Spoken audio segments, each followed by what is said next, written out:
beautiful day in the neighborhood, another Yes, wonderful it is. Saturday, and we would like to welcome you to Soul Ties Saturdays. My name is Karla Townsend. I am your host and your author, along with our beautiful co-host, Yvette Thomas. Before we get started today, we want you to like, we want you to share, and we want you to subscribe to our pages. If you're following us on Facebook, you want to follow us at Breaking Chains number 3. If you're going to subscribe to our page on YouTube, please subscribe to Soul Ties Saturdays with an S on the end. And for Instagram, we want you to follow us on at Breaking Chains and the number 9. So we thank you, our viewing audience, for being here with us on today. For rocking with us. Yeah, so we are doing our thing on this beautiful Saturday. It is a lovely blue sky with all these cumulus clouds, but we have something for you today. I want you to just listen to this particular thing, and what does it make you think of? A smell, a sound, a song, a person, a place, a thing, a phrase, or spoken word. Can you tie any of that together? I guess not. So what do we mean? Today our topic is triggers. Triggers. Triggers. We are going to talk about triggers. Oh, we all have them. Just want you to know that triggers are not necessarily all bad. That's right. Some triggers are good. However, most of the time it is, based on something that's negative. So, what I'm going to do is I'm going to give you a definition of triggers. Triggers is anything that affects your emotional state caused by a particular action, process, or situation. Most of the time, it correlates to trauma. Many times when an individual is triggered emotionally, it is based upon a sudden reminder of an incident of a past experience, perceived as a threat, and has been deeply rooted in that individual's subconscious. Meaning, in order to deal with that trigger and move on from the past hurt, that thing was suppressed and not necessarily dealt with. So, Yvette, today what we're going to do, there are actually 3 types of triggers that we want to let people know about so that they can be aware, because we want you to know that when you have these triggers, that there is a healthy way in dealing with them. Yeah. A lot of times we do not deal with triggers in a healthy way. We get defensive, we get combative, but we need to recognize what type triggers we deal with being human, because they're coming. I was triggered the other day, for real. I had to calm myself down. But there are 3 types of triggers. One is a truth trigger. The second one is a relationship trigger or emotional. And of course, we equate everything to emotional trigger. And then there's an identity trigger. So you want some definitions of each one, because we're going to give some examples as well, because we actually deal with all of these triggers. Now, with a truth trigger, it's an awareness of your faults, provoking short-term correction and long-term improvement. Now, the relationship trigger, they are emotional that may lead to behaviors. It could range from being emotionally demanding to almost causing someone to be fragile.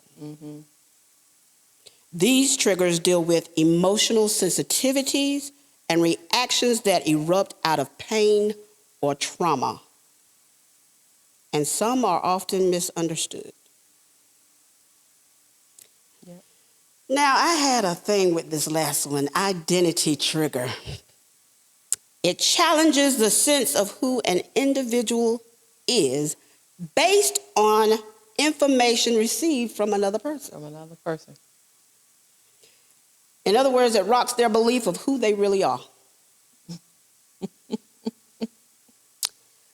And so when you're dealing with an identity trigger, you're not going to really want so much feedback from someone else. Can't take any You can't take constructive criticism. Can't take it at all. Because it makes you defensive and you're uncomfortable. So today we might touch on all of these triggers. Absolutely. And we're also going to give you certain common triggers and how we need to break the cycle of dealing with triggers or dealing with them in a healthy way. Yvette. Oh, yeah. Oh, I have to come Don't talk about that true trigger. Oh, my God. We can talk about the true trigger. It don't matter which order you go in. Oh, my God. Because they all need to be dealt with. Wow. I am really, the two that really struck me is the truth trigger and the identity trigger. Oh, yes, sir. Not that the relationship trigger isn't important as well, but speaking about the truth trigger, it's amazing to look at the fact that how we can be triggered by learning a truth about ourselves, or I'll just use it in the instance where when God reveals a truth about ourselves to us and how we respond to it, because you can go one or two ways with it. You can go the negative way and not want to deal with it and be in denial about it, or you can go in the positive way and allow God to walk you through dealing with what that truth is, whatever it might be, because it doesn't necessarily have to be a negative truth, but something that you don't really understand about a truth about yourself. That is like that's huge, and it's something that you're saying. Let's go there as far as what God says we are. A lot, and I'm glad you put those two together, the truth and identity trigger, because literally they actually are sisters to each other. Yeah, because absolutely. it does really deal with your identity of what you perceive yourself to be. Because what we perceive ourselves to be, and there sometimes can be a difference in what we perceive ourselves to be and how we project Yes. who we are, how we, present who we are and our perception of ourselves.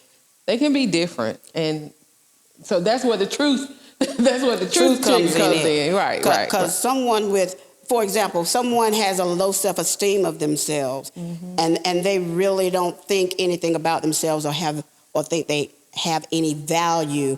And let's go here as far as thinking that, I'm gonna go with women, because women a lot of times have this issue about how they look and they're not beautiful enough or pretty enough. When the truth is, you are beautiful.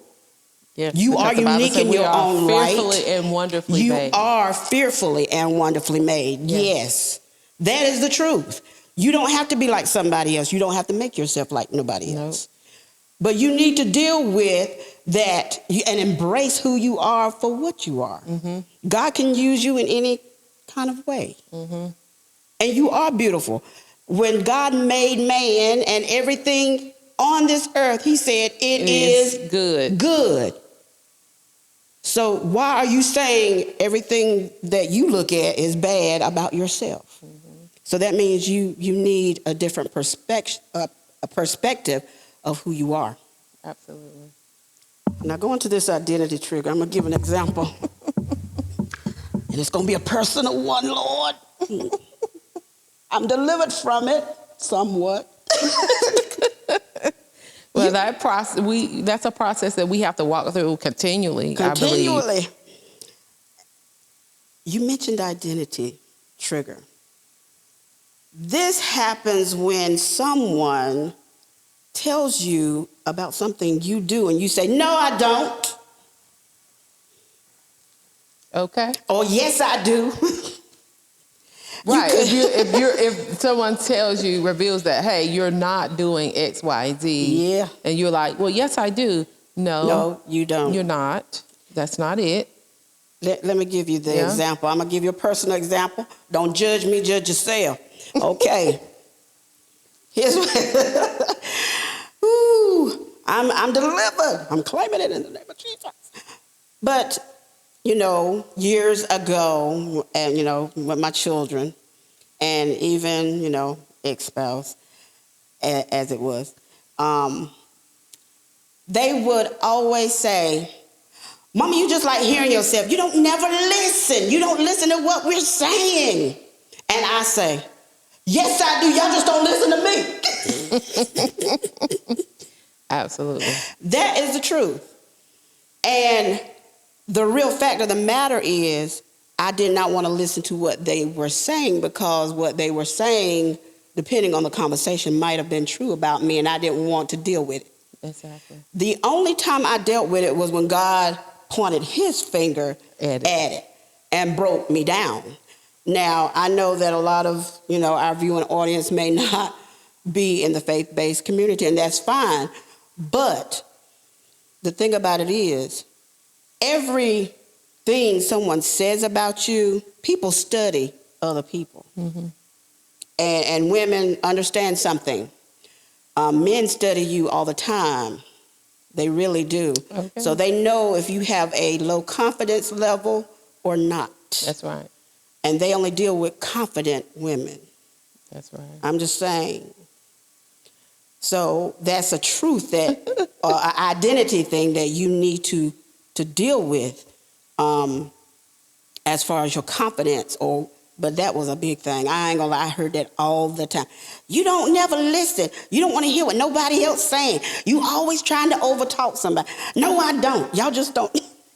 And when you said that brought back my remembrance of an incident that happened years ago, but it still stands out to me because I was in the car with my sister-in-law. We drive up to a Bojangles, right? You think we go to the window and then we drive up to pick up the food.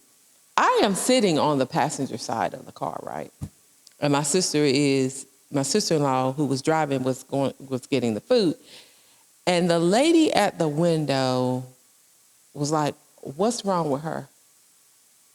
And I was like, "Wait, what's she?" And my sister-in-law was like, "What do you mean?" She's like, "Her face she looks so mean. What's wrong with her?" And I was like, I'm not even bothering anybody. What is she talking about? And so, though, it really, it triggered me because after we pulled away, I was like, was I looking at me? My sister-in-law, well, to be honest, Yvette, you never smile. And I was like, no, like you said, I do smile. I was like, yes, I do. She's like, no, your face is always serious and you always look like you're mad. Oh, God. Help us. And I was like, really? And you see how that correlates with the truth trigger? Exactly. I was like, really? Oh, my God. So. Because that denial comes from the identity in us. We think we one way, but in actuality. And so then, but the thing about it was, so I heard it then, and then I heard it another time. And then that's when I really was like, okay, Lord, you're going to have to fix this because I don't know what to do with this faith. And that's people's first, it's funny. People perceive how they can approach us based on what we look like. Our facial expressions. But I will tell you this. It wasn't long after that I had an opportunity and experience, thank the Lord, that I rededicated my life to the Lord. And it really changed me at that point. It really changed my life, my perspective, the way I look, everything. But for real, I didn't want to accept the fact that I had a really stern, and my disposition was just crazy. People thought I was really mean, and I'm not. I'm a very sensitive, and I'm very jovial. I was thinking at the time, but at that time I really wasn't, because I was just. I don't even know how to explain it. But that was a moment that I was triggered, because I was like, am I really like that? But I was. My face was always toe up for no reason. The only one. You ain't For the no only reason. So yeah, that was a truth and an identity. But I thank God for His grace and His mercy, because He changed that for me. Yeah. And God will do it if you willing to recognize these triggers. And you, first of all, a lot of people don't want to expose themselves when it comes to triggers, or even talk about it. They shut down, or they go into defense mode when it comes to this. If you talk about it, this is the healthy way. Yeah. You need to talk about it so that you can overcome it and help the other person understand. Exactly. That is not my intention. Yeah, and that goes to the relational.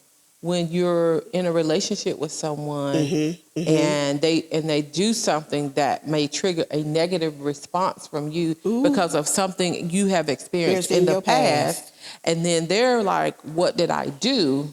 I didn't do anything." Yeah. But you feel it. You all in your feelings. You're like It's like you're back there in that situation that happened. When it's like it's happening again, and really it's not that. The person just doesn't know that you know. And it could be a phrase that they said. Yeah, yeah. And it's like, or a tone. Automatic. Yeah. You like it. Like with me, I go into defense mode. What you trying to say? Absolutely. I mean, really? I mean, but don't we all? I mean, especially when. Especially when it's something that is not becoming, or it's negative, we all kind of go into defense mode when something like that is brought to our attention. Because you want to protect yourself. Yeah. It's like a fear of being vulnerable. Yeah. And that is the truth. You kind of picky who you want to be vulnerable with or not vulnerable. You have this wall up with these the relational or relationship triggers, and it's funny because all of them really go together. It is. Because however you deal with your truth or identity trigger determines how you deal with relationships. Absolutely. It really does, because you could either be approachable or not approachable, or somebody can deal with you or they can't deal with you. Point blank in the period. That's the reason why when you're dealing with emotional traumas or pain from past or even present, it is necessary for you to seek some guidance, help, anything that will help you get your feelings out. You cannot shut up everything inside of you. It will, or suppress it. Yeah, I've definitely been in that headspace where you not really wanting to deal with my own emotions, whether it be hurt, anger. And a lot of times, when something happens and you respond to when the learned response is anger instead of just being hurt. When someone hurts you, you respond in anger. And then when that is the response, but then trying to suppress all of that. And I just, a couple of weeks ago, we were reading a passage in Sarah Jake's book, Woman Evolved. If you haven't read it, read it. That we try to go to God with this fakeness. With the mask Without, on. yeah, not trying, with this facade, like we don't have anything, like we could be hurt, tore up, or angry and just have all kinds of emotions going on, but then we're going to go, Father God, thank you, Lord. Blah, blah, blah. We're going to go with him, to him. When in actuality, you really need to be saying, Lord, I don't understand what's going on. I'm feeling this way, and I don't know what to do. I don't know how to deal with it. Instead of being real, because he knows. Because God cannot heal what you won't reveal. And so he can't do it. So we try to hide and suppress. And act all holy. But it comes out, though. With other people. With other people and in other situations that don't even warrant that type of response.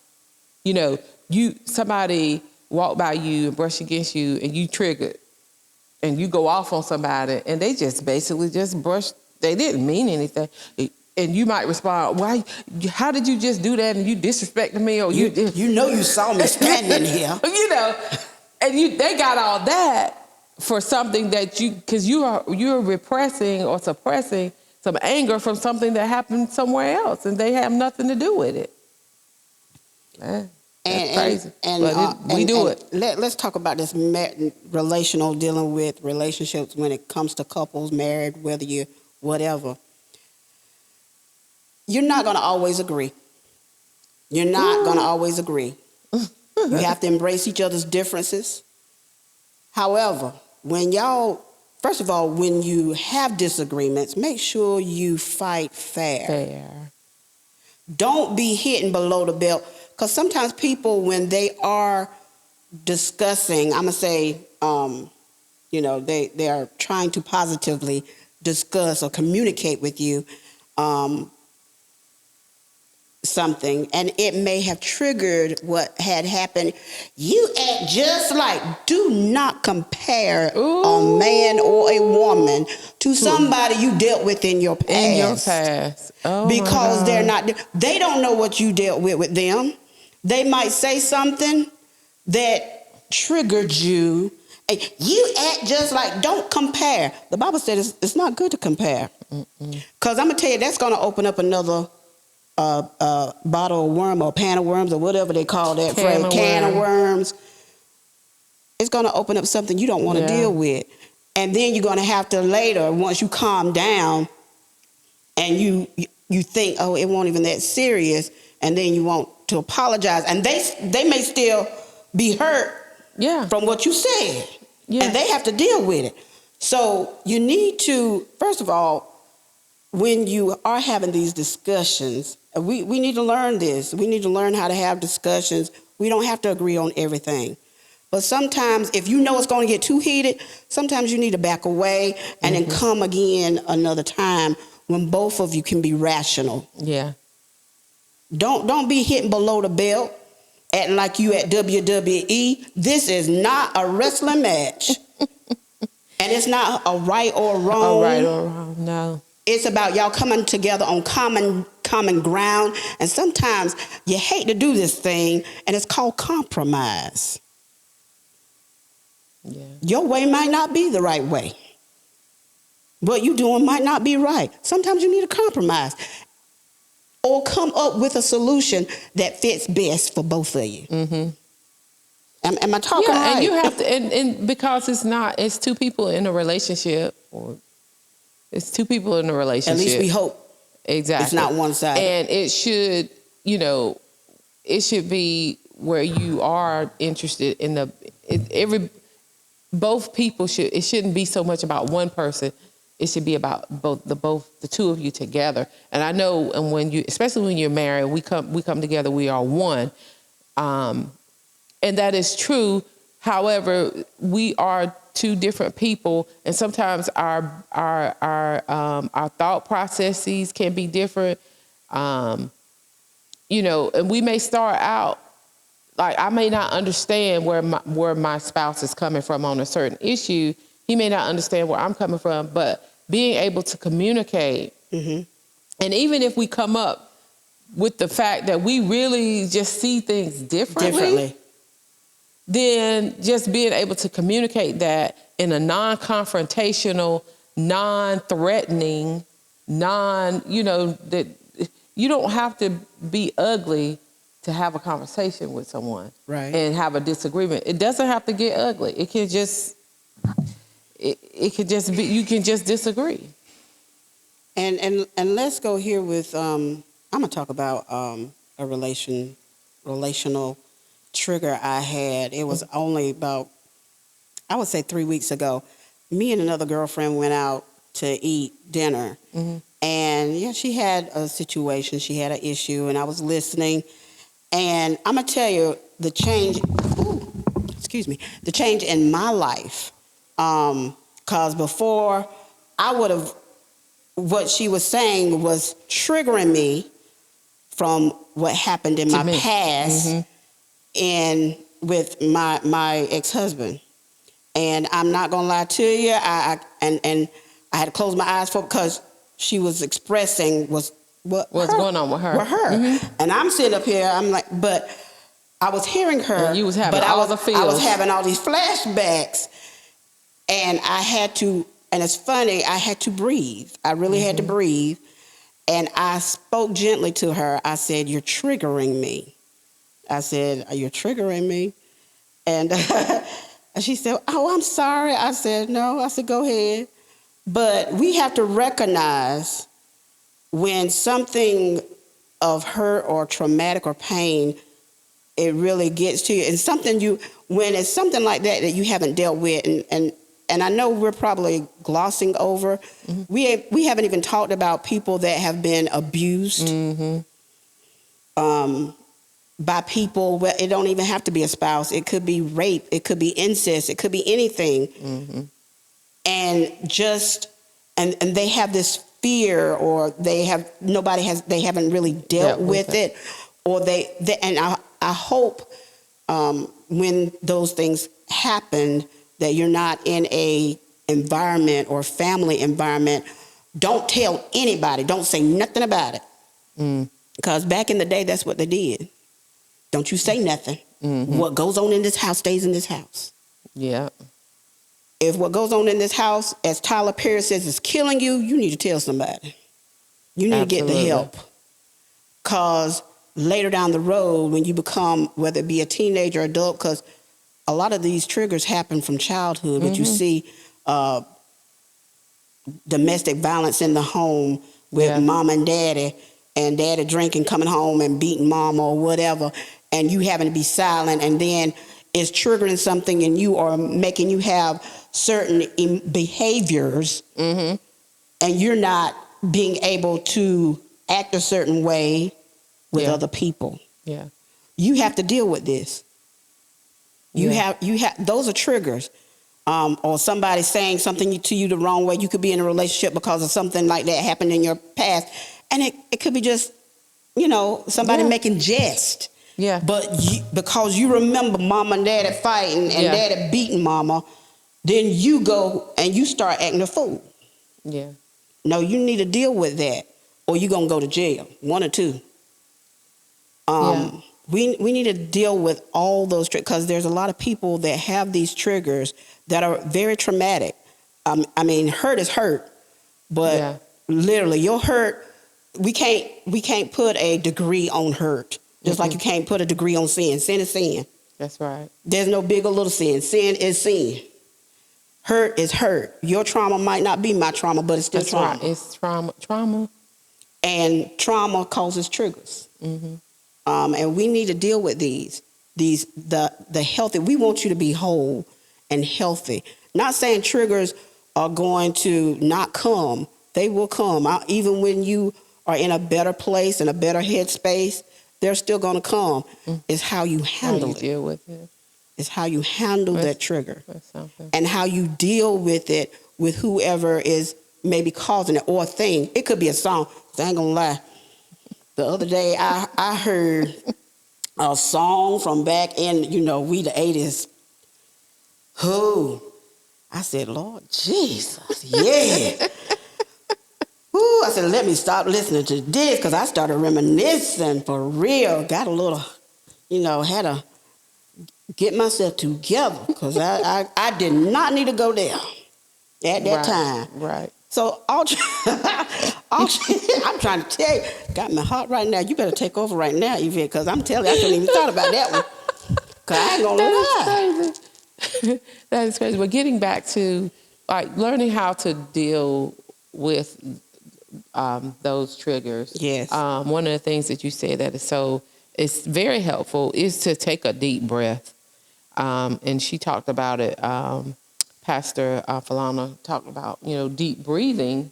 And I know that sounds so like, cliche or whatever. But really, take a deep breath before you jump out there on that emotion, before you respond or react.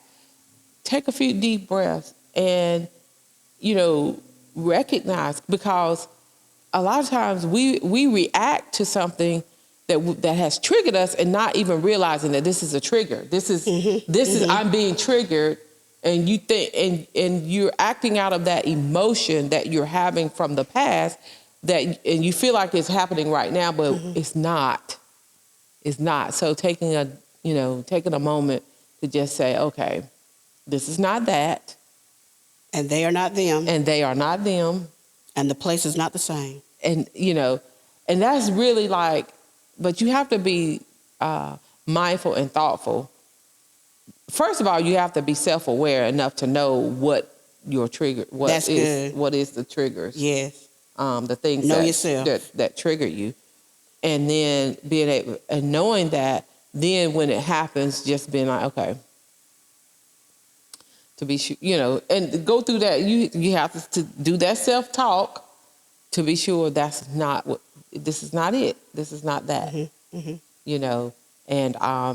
And being able to navigate. But then it does take some reprogramming of your thought processes and that type of thing. You can't erase the trauma, but you can change how you respond. That's it right there. Because what happened, but your response in the here and now, you can train yourself not to be, I'm not going to say not to be triggered, but you can train yourself not to respond in a negative way when it happens. And not to negatively impact your interaction with other people because of something that you dealt with in the past. That's right. I think, and that's important. And especially, really, even just talking about triggers as we've talked and prepared, really making myself aware of things that I didn't even realize I was being triggered. And I'm responding. I'm married. Me and my husband, we've been together for almost 32 years. But so we have a past. And so things that go on now, sometimes I can respond in a negative way to something so very simple, but I done got triggered by something that happened in the past. And really, that's not really what's going on. It's just that I have taken myself back to that space. And so now being able to recognize that, I think it's going to help me out a lot, y'all. I really do. And that's good, because that is the first step, to recognize. When you are triggered, you do need to take a breath and recognize. And especially if you're talking to someone or you need to talk to someone, because believe it or not, a place can trigger you. Yeah. Something can trigger you. Yeah. Like absolutely. I said, you could be listening to that song trigger. Anyway, I'm not going there. But what I'm saying is, you can get triggered by anything. It's not necessarily a person, but you need to be able not to just recognize that trigger, especially if it's a negative or traumatic experience that triggered you, or something that takes you back to a traumatic situation. You need to recognize it, and then you need to communicate it. Yeah. You need to communicate it to someone so that you can start dealing with that issue, because there's an issue underlying it. And that's that's what we want to get to today. Triggers are not always bad, they are good, but if most of them correlate to trauma. If you're going to deal with these triggers. You got to deal with it on a healthy way so you can be the most healthy person mentally that you can be. That you can be. And so that you can react to other people and your environment better. Yeah. We want to be better people. Yeah, absolutely. And I'm going to give you some common triggers, and not to trigger anybody, and don't go back, but so you could be aware and then begin to work on these things. Yeah. And if you need to speak to somebody professional, a spiritual counselor or a professional counselor, do that. Don't be afraid. That's what they get paid for. Your friend, you can talk to your friend or whatever, but if it gets too deep and it's taking you somewhere else in another mental space, and we're going to be talking about mental health awareness next month, Yvette, you might need to go see someone to help you deal with it better. But common triggers are rejection, betrayal, unfair treatment, unchallenged or challenged belief, helplessness or loss of control, feeling unwanted, criticism, loss of independence, abuse, and addiction. So whatever your trigger, and those are just a few, we just need to break the cycle of living something of your past and bringing it into your present. Not that you will not be triggered, but there's a way that you can deal with these triggers so that it will not affect your present and how you move forward in your life. So we could go on and on about triggers, but we will not. We hope you enjoyed our show for today. Yes. We thank you for watching us. And remember that we are breaking chains to restore lives. We love you.